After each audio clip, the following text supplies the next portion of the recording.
Those of you who have known me for quite a while know that on times I take little journeys to various musical locations. Sometimes I'll be prompted while surfing through YouTube or wherever to listen to an artist that I've never heard before. Often I encounter someone who stirs me in some absolutely wonderful way. Sometimes I'm kind of bored and click it off.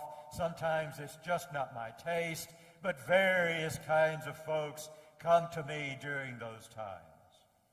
On other occasions, I return to musical artists from my past, the ones that have had special meaning for me at times, and I may or may not have heard their music for a long time.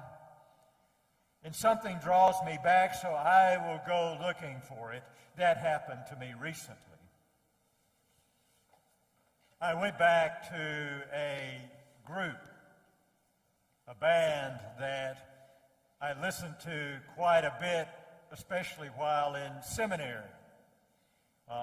It was one of my constant companions, Jethro Tull. Now, if you know Jethro Tull, you're probably scratching your head right now and wondering if I've gone crazy somewhere. And I may have. That may be a separate issue. But just imagine studying for a theology exam, listening to Aqualung or Locomotive Breath, and you will understand what that kind of time was like for me. So I found myself drawn back to Jethro Tull recently. And as I began to listen to it, I was reminded not just of the memories of that time, but of songs that I hadn't listened to for a long time. I was listening to the full album that I used to listen to. And there, among the songs that I've heard quite a bit even since then, I encountered these words. People, what have you done? Locked him in his golden cage, made him bend to your religion, him resurrected from the grave. Ian Anderson's song, My God, gives his perspective on organized religion. And what is clear from the words of the song is that he firmly believes that organized religion has taken time and made the concerted effort to somehow contain God and the image of God within our own boundaries. To put God in a golden cage, to be worshiped in the ways in which we want to see God. It set me to thinking. And I began to consider for myself, where do I put God? Now, I can wax somewhat eloquently regarding where the church puts God, or the various churches or various faiths put God, but I chose this time to make it a personal exploration. Where do I put God? And I want to pose that question to you today. And as I begin to talk about this a bit, I want you to think for yourself, where do you put God? I sometimes think when I think about this that I have these tin containers, T-I-N containers, that I set on shelf, and I have this God shelf. I also have a society shelf. I have a personal shelf, and I have these boxes where I put the various things about whomever that I want to put there. And on my God shelf, I have these various tins that when I need them, I reach up and take them down. I have the tin of God the prophet, where I can take that down and I can hear God speaking prophetically wherever and through whomever that may happen. And I have God the Father because, let's face it, I do make it a bit paternalistic. Not fairly, but maybe so. Because what I do when I put God in this tin and when I take it down, I want God to be the one to tell me and to tell everybody else what to do. And then I have this one very special box. And the title on that box says Comfort.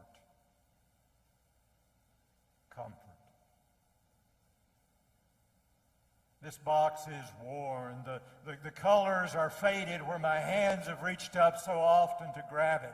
Those times when I find that I'm caught in the midst of some chaos, when I'm in the midst of deep and unrelenting pain, I reach up and I grab that box because I want God to bring me comfort.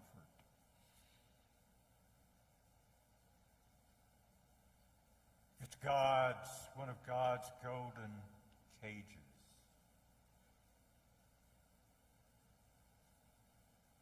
I've spent a lot of time taking that tin off the shelf lately. I spent a lot of time taking it down because I've missed you. I've missed being able to do the things that I've done in the past and the ways in which I've done them. I have found this time to be chaotic, and I have reached up and I have grabbed that box of comfort, God, and I've brought it down so often, and I've hugged it. I've held it close. I've curled up with it, and I've slept with it. Because it is in that comforting place that I've needed to find God.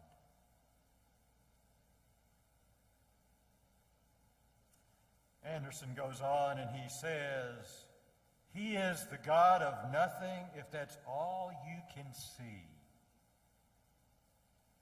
You are the God of everything. He's inside you and me. It never fails, you know. It never fails when chaos comes about and I reach up and I grab that tin of comfort, God, and bring that down into me. It comforts me for a while, and then, by golly, something happens. And what happened for me was Black Lives Matter, and I can't breathe. All of a sudden, my place of comfort with God got horribly and terribly disrupted. And it was disrupted by people gathering in the streets. It was disrupted by people's voices being raised. It was completely disquieted. And all of a sudden, my comfort went away. And then I came to find myself searching for where I could find God now. You see, the things people were saying, they made sense to me. I've been here before. I was here in the 60s and 70s. I was in North Carolina when we had a huge resurgence of the KKK. It was involved in activities there during that time. I've been about this work before, and I think I had a shelf for it, and I had put it off on that shelf, and it won't stay there. But the God of comfort doesn't help me now, and I start looking for where God is in all of this.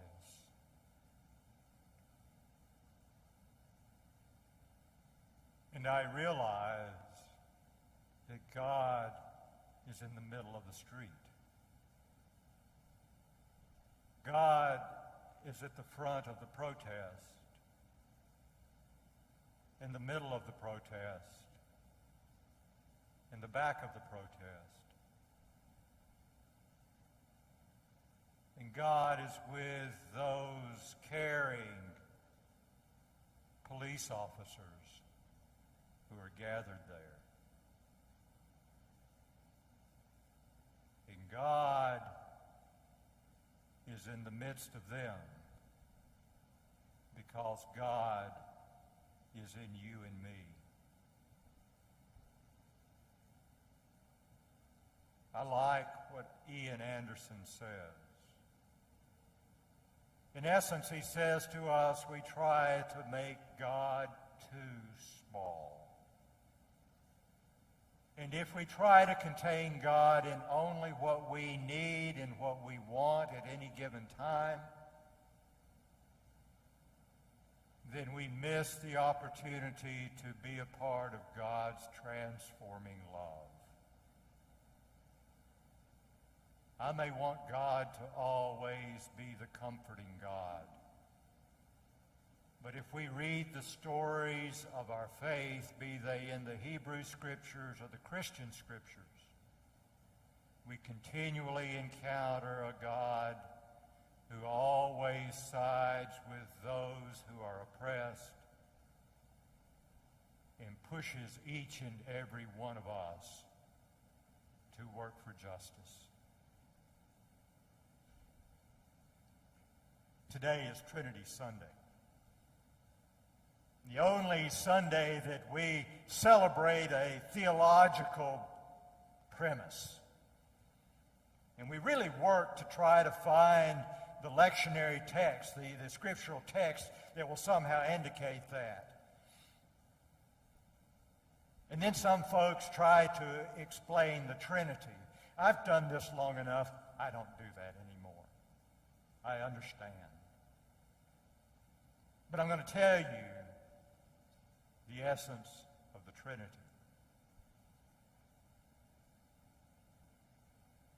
God is forever, and God is everywhere.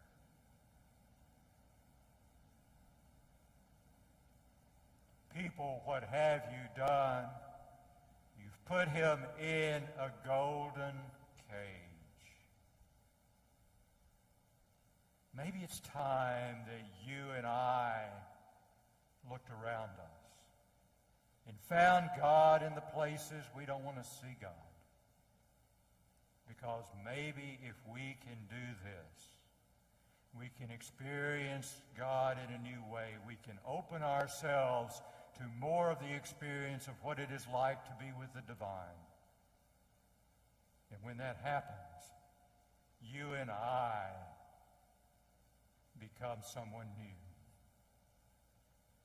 transformed by God through Christ in the power of the Holy Spirit. Amen.